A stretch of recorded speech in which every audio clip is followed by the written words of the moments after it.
अस्सलाम वालेकुम students. Welcome to another lecture of discrete structure. और आज के लेक्चर में हम पढ़ेंगे inverse functions, composition of functions और ग्राफ ऑफ फंक्शंस के बारे में। तो स्टार्ट करते हैं अपना लेक्चर। सबसे पहले यहाँ पे इनवर्स फंक्शंस के बारे में बताया गया है। Consider a one to one correspondence f from set A to set B because f is an onto function. Every element of B is the image of some element in A. Furthermore, because f is also a one-to-one function, every element of B is the image of a unique element of A. Consequently, we can define a new function from B to A that reverse the correspondence given by f. तो यहाँ पे जिक्र किया जा रहा है one to one correspondence function का। कोई भी function one to one correspondence होता है अगर वो ऑन टू हो और वन टू वन हो। इसका मतलब ये है कि अगर हमारे पास कोई दो सेट हैं, एक सेट का नाम ए है और दूसरे सेट का नाम बी है, तो ए और बी के जो नंबर ऑफ एलिमेंट हैं वो सेम होने चाहिए। मतलब अगर सेट ए में तीन एलिमेंट हैं तो सेट बी के अंदर भी तीन एलिमेंट होंगे, और सेट ए के तमाम एलिमेंट सेट बी के यूनिक एलिमेंट्स पे मैप करेंगे। ऐसे फंक्शन को हम one to one correspondence function कहेंगे। तो यहाँ पे ये बताया जा रहा है कि इसको अगर हम रिवर्स कर दें, मतलब जो मैपिंग है वो बी से हम ए की तरफ कर दें, तो फिर ऐसा फंक्शन एक इनवर्स फंक्शन कहलाएगा। तो नॉर्मली हमारे पास अगर ये फंक्शन है तो ये इस तरीके से है कि F of one is equal to A है, तो इसको जब हम रिवर्स करेंगे तो ये हो जाएगा f inverse of A is equal to one. Let f be a one-to-one correspondence from the set A to the set B. The inverse function of f is the function that assigns to an element B belonging to set B the unique element A in set A, such that f of A is equal to B. The inverse function of f is denoted by f inverse. Hence, f inverse B is equal to A when f of A is equal to B. मतलब actual function में अगर हमारे पास F of A is equal to B है, तो इसका जो inverse function होगा उसमें F inverse B is equal to A हो जाएगा। A one-to-one correspondence is called invertible because we can define an inverse of this function. A function is not invertible if it is not a one-to-one correspondence because the inverse of such a function does not exist. तो कोई भी function जो one to one correspondence होगा उसका inverse exist करेगा, और इस किस्म के फंक्शन को हम इन्वर्टिबल कहेंगे।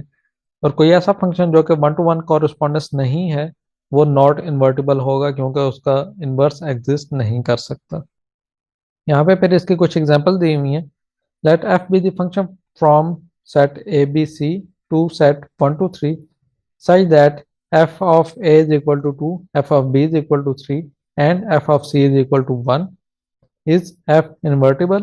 And if it is, what is its inverse? तो फर्स्ट क्वेश्चन तो ये है कि क्या f जो है वो इन्वर्टिबल है। इन्वर्टिबल से मुराद ये है कि क्या ये जो फंक्शन है ये वन टू वन कॉरेस्पॉन्डेंस है। और फिर सेकंड क्वेश्चन ये किया गया कि अगर ये इन्वर्टिबल है तो फिर इसका इन्वर्स क्या होगा। तो ये जो फंक्शन है ये इन्वर्टिबल है क्योंकि सेट ए और सेट बी के अंदर नंबर ऑफ एलिमेंट सेम है, और जो इसकी मैपिंग हो रही है सेट ए से सेट बी पे वो भी एक यूनिक मैपिंग हो रही है। The function f is invertible because it is a one-to-one correspondence. The inverse function f inverse reverse the correspondence given by f. So f inverse 1 is equal to c. यहाँ पे आप देख सकते हैं कि f of c is equal to 1 था, तो इसको जब हम रिवर्स करेंगे तो f inverse 1 is equal to c हो जाएगा। इसी तरीके से f inverse 2 is equal to a हो जाएगा, और f inverse 3 is equal to b हो जाएगा। तो वो यहाँ पे मेंशन किया हुआ है। नेक्स्ट एग्जाम्पल है फिर let f be the function from R to R with f of x is equal to x square. Is f invertible? तो यहाँ पे f of x is equal to x square के बारे में पूछा गया कि क्या ये इन्वर्टिबल है। Solution because f of minus two is equal to f of two is equal to four, f is not one to one. If an inverse function were defined, it would have to assign two elements to 4. Hence, f is not invertible. तो ये function जो कि one to one नहीं है, और अगर कोई भी फंक्शन जो कि वन टू वन ना हो तो वो वन टू वन कॉरेस्पॉन्डेंस भी नहीं होता, तो इस वजह से ये फंक्शन फिर इन्वर्टिबल नहीं होगा। नेक्स्ट फिर कंपोजिशन ऑफ फंक्शन के बारे में डिस्कस किया हुआ है। Let g be a function from the set A to the set B, and let f be a function from the set B to the set C. The composition of the function f and g denoted for all a belongs to A by f composition g is defined by f composition g of A is equal to f of g of A. और ये फिर उसकी आगे diagram दिखाई हुई है। मतलब अगर हमारे पास कोई फंक्शन डिफाइन किया हुआ है सेट ए से सेट बी की तरफ और उसके बाद फिर सेट बी से फंक्शन को डिफाइन किया हुआ है सेट सी की तरफ, तो इसको फिर हम कहेंगे कि ये कंपोजिशन ऑफ फंक्शन है, जिसमें जो फर्स्ट फंक्शन है ये जी ऑफ ए है और जो सेकंड फंक्शन है वो होगा एफ ऑफ जी ऑफ ए। तो इस कंप्लीट को फिर हम कहेंगे कि ये एफ कंपोजिशन जी है। In other words, f composition G is the function that assigned to the element A of A, the element assigned by f to G of A. That is, to find f composition G of A, we first apply the function G to A to obtain G of A, and then we apply the function f to the result G of A to obtain f composition G of A is equal to f of G of A. Note that the composition f composition G cannot be defined unless the range of G is a subset of the domain of f. मतलब अगर हमने f composition g find करना है तो उससे पहले हमें g of a find करना पड़ेगा और उसके बाद फिर हम f of g of a find करेंगे, तो उससे हमारे पास f कंपोजिशन g फाइंड हो जाएगा। नेक्स्ट स्लाइड में इसकी एग्जांपल्स हैं, वो एग्जांपल देख लेते हैं, उससे आपको ये कॉन्सेप्ट मजीद क्लियर हो जाएगा। Let g be the function from the set abc to itself such that g of a is equal to b, g of b is equal to c, and g of c is equal to a. Let f be the function from the set abc to the set 1 to 3 such that f of a is equal to 3, f of b is equal to 2, and f of c is equal to 1. What is the composition of f and g, and what is the composition of g and f? तो यहाँ पे हमें दो function बताए हुए हैं। एक function g है जो कि ये सेट है हमारे पास ए बी सी, इससे इटसेल्फ पे ही है और उसको डिफाइन किया हुआ है G of A is equal to B, G of B is equal to C, and G of C is equal to A. और फिर एक और फंक्शन दिया हुआ है जिस फंक्शन का नाम एफ है, वो है सेट ए बी सी से जो दूसरा सेट है 1 to 3 उस पे, और ये डिफाइन किया हुआ है f of A is equal to 3, f of B is equal to 2, and f of C is equal to 1। और इस पे हमने कंपोजिशन बतानी है एफ एंड जी की और फिर उसके बाद जी एंड एफ की। The composition f and g is defined by f composition g of A is equal to f of g of A is equal to f of B is equal to 2। मतलब जब इसे हम इस तरीके से लिखेंगे तो पहले हम जी ऑफ ए फाइंड करेंगे, तो जी ऑफ ए की वैल्यू जो हमारे पास है वो इस जगह पे बी है, तो हमारे पास जी ऑफ ए की जगह पे एफ ऑफ बी आ जाएगा। और फिर उसके बाद एफ ऑफ बी को यहाँ पे डिफाइन किया हुआ है, ये इज इक्वल टू 2 है, तो हमारे पास आंसर इसका 2 आ जाएगा। फिर उसके बाद f composition g of b को फाइंड किया, तो उसके लिए पहले हम f of g of b find करेंगे। इसके अंदर जो जी ऑफ बी है इसकी वैल्यू हमारे पास गिवन है वो सी है, तो हमारे पास आ जाएगा एफ ऑफ सी, और एफ ऑफ सी की जो वैल्यू है हमारे पास वो इस जगह पे 1 है, तो इससे आंसर हमारे पास 1 आ जाएगा। और इसी तरीके से एफ कंपोजिशन जी ऑफ सी को भी हम फाइंड कर लेंगे जिसका आंसर हमारे पास 3 आ जाएगा। फिर एक और एग्जांपल है, let f and g be the function from the set of integer to the set of integer defined by f of x is equal to 2x plus 3 and g of x is equal to 3x plus 2. What is the composition of f and g? What is the composition of g and f? यहाँ पे भी हमें दो function given है और हमने f and g की composition बतानी है और उसके बाद g एंड f की कंपोजिशन बतानी है। तो पहले यहाँ पे f एंड g की कंपोजिशन फाइंड की हुई है, तो इसको हम लिखेंगे f of g of x। तो यहाँ पे हमारे पास जो g ऑफ x की वैल्यू है वो यहाँ पे गिवन है 3x प्लस 2, तो g ऑफ x की जगह पे 3x प्लस 2 आ जाएगा और फिर इसे हम f वाले फंक्शन में पुट कर देंगे। f वाला फंक्शन आप देख सकते हैं कि यहाँ पे लिखा हुआ है 2x प्लस 3, तो इस फंक्शन में जिस जगह पे x था उसकी जगह पे ये वैल्यू आ जाएगी और उससे शुरू में ये वाला 2 और फिर बाद में प्लस 3 लिखा हुआ है, और इसको जब हम कैलकुलेट करेंगे तो हमारे पास 6x प्लस 7 आ जाएगा। इसी तरीके से हम g एंड f की कंपोजिशन भी फाइंड कर सकते हैं जो कि यहाँ पे लिखी हुई है। तो हम g वाले फंक्शन में x की जगह पे ये वैल्यू लिख देंगे, तो जो हमारे पास g का फंक्शन है वो है 3x प्लस 2, तो x की जगह पे ये वाली वैल्यू आ जाएगी और उससे पहले 3 और फिर बाद में 2 है, इसको ऐड कर देंगे तो ये हमारे पास इसका आंसर आ जाएगा। उसके बाद रिमार्क दिया हमें, note that even through f composition g and g composition f are defined for the function f and g in above example, f composition g and g composition f are not equal. In other words, the commutative law does not hold for the composition of function. composition of function के अंदर commutative law hold नहीं करता। Next फिर graphs of function के बारे में बताया हुआ है। We can associate a set of pairs in A cross B to each function from A to B. This set of pairs is called the graph of the function and is often displayed pictorially to aid in understanding the behavior of the function. मतलब जो हमारे पास A cross B से order pair आ रहे हैं उनको हम graph की shape में भी डिस्प्ले करवा सकते हैं और इसके थ्रू फंक्शन को समझना काफ़ी ज़्यादा आसान हो जाता है। Let f be a function from the set A to the set B. The graph of the function f is the set of order pairs a comma b where a belongs to set A and f of a is equal to b. मतलब अगर हमारे पास एक function है set ए से set B की तरफ और उसके अंदर ऑर्डर पेयर आ रहे हैं ए कोमा बी, तो इसके अंदर जो एलिमेंट ए है वो ए से बिलोंग करेगा और इस एलिमेंट के अगेंस्ट कोई ना कोई हमारे पास सेट बी का एलिमेंट मौजूद होगा। From the definition, the graph of function f from a to b is the subset of a cross b containing the order pairs with the second entry equal to the element of b assigned by f to the first entry. Also note that the graph of a function f from a to b is the same as the relation from a to b determined by the function f.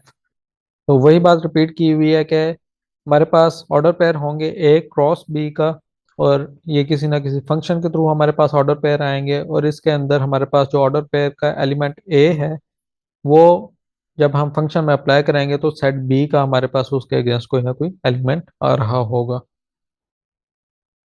Graph की दो examples यहाँ पे discuss की हुई हैं। Display the graph of function f of n is equal to 2n plus 1 from the set of integers to the set of integers और उसके नीचे इसका ग्राफ शो किया हुआ है। अगर आप देखें तो इसके अंदर 3 डॉट्स लगे हुए हैं, इन डॉट्स को अगर हम इस तरीके से मिला दें तो ये एक सीधी लाइन का ग्राफ बनता है। उसके बाद जो सेकंड एग्जांपल है उसमें लिखा हुआ है display the graph of the function f of x is equal to x square from the set of integers to the set of integers. तो इसके अंदर भी कुछ ऑर्डर पेयर्स गिवन है और इन ऑर्डर पेयर्स को अगर हम आपस में मिला दें तो हमारे पास यहाँ पे भी एक ग्राफ की शेप आ जाएगी। तो ये ऑर्डर पेयर ऑब्टेन करने के लिए हमने जैसे ये करना है कि फॉर एग्जांपल ये जो फर्स्ट फंक्शन है इसके अंदर हमने n की वैल्यू पुट करनी है। जब हम n की वैल्यू यहाँ पे 1 पुट करेंगे तो हमारे पास आंसर आ जाएगा 3। इसी तरीके से जब हम वैल्यू 2 पुट करेंगे तो हमारे पास आंसर आ जाएगा 5 और जब हम वैल्यू यहाँ पे 3 पुट करेंगे तो हमारे पास आंसर आ जाएगा 7।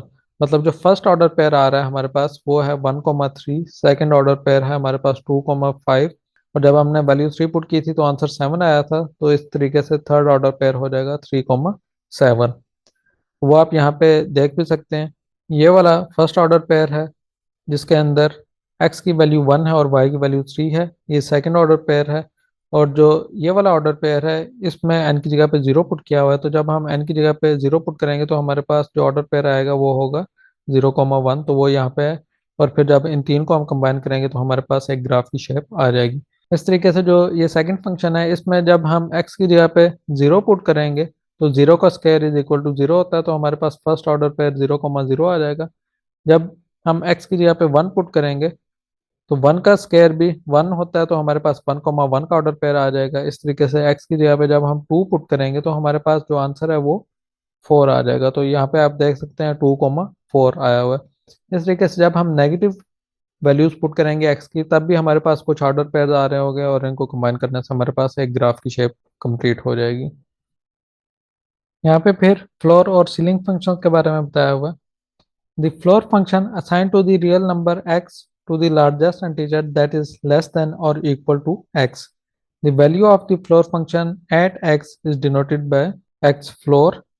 The ceiling function assigned to the real number x, the smallest integer that is greater than or equal to x. The value of the ceiling function at x is denoted by x ceiling. तो यहाँ पे floor function को define किया हुआ है और define इस तरीके से किया है कि हमारे पास x कोई रियल नंबर है, फॉर एग्जांपल 4.25 मैं एक रियल नंबर लिख देता हूँ, और इसका फ्लोर फंक्शन अगर हमने फाइंड करना है तो वो इस तरीके से होगा कि largest integer that is less than और इक्वल टू एक्स। मतलब इससे जो लेस इंटीजर्स हैं वो हमारे पास आ जाएंगे 4, 3, 2, 1, 0 और उसके बाद नेगेटिव नंबर्स हैं। तो इनमें से जो सबसे लार्जेस्ट इंटीजर है, मतलब जो 4 है, 4 की वैल्यू इसको असाइन हो जाएगी। इस तरीके से अगर हमारे पास कोई नंबर लिखा हुआ है 3.12 और इसका हम फ्लोर फाइंड करेंगे तो उसका आंसर हमारे पास 3 आ जाएगा। मतलब इस रियल नंबर से छोटा इंटीजर जो कि बाकी तमाम इंटीजर से बड़ा हो, तो इस केस के अंदर भी ये इससे छोटे इंटीजर हैं और इनमें जो सबसे बड़ा इंटीजर है वो 3 है, जिसकी वैल्यू इसको असाइन हो जाएगी। और उसके बाद जो सीलिंग फंक्शन है उसको भी इस तरीके से डिफाइन किया हुआ है। तो फॉर एग्जांपल मेरे पास कोई रियल नंबर है 9.2, तो जो सीलिंग फंक्शन है वो इस तरीके से करेगा कि इससे जितने भी ग्रेटर इंटीजर हैं, इससे जो ग्रेटर इंटीजर हैं वो हो जाएंगे 10, 11, 12 और इस तरीके से आगे तमाम इंटीजर अप टू इन्फिनिटी। इसके अंदर जो सबसे स्मॉलेस्ट इंटीजर होगा, तो इसके अंदर सबसे स्मॉलेस्ट 10 बनता है, तो इसकी वैल्यू 10 आ जाएगी। इस तरीके से अगर मेरे पास 112.3 लिखा हुआ है और इसका मैं सीलिंग फंक्शन फाइंड करूंगा, तो इससे बड़े जितने भी इंटीजर हैं, मतलब 113, 114, 115, उसमें से जो सबसे स्मॉलेस्ट बनता है 113, उसकी वैल्यू इसको असाइन हो जाएगी। Remarks: the floor function is often also called the greatest integer function. It is often denoted by x.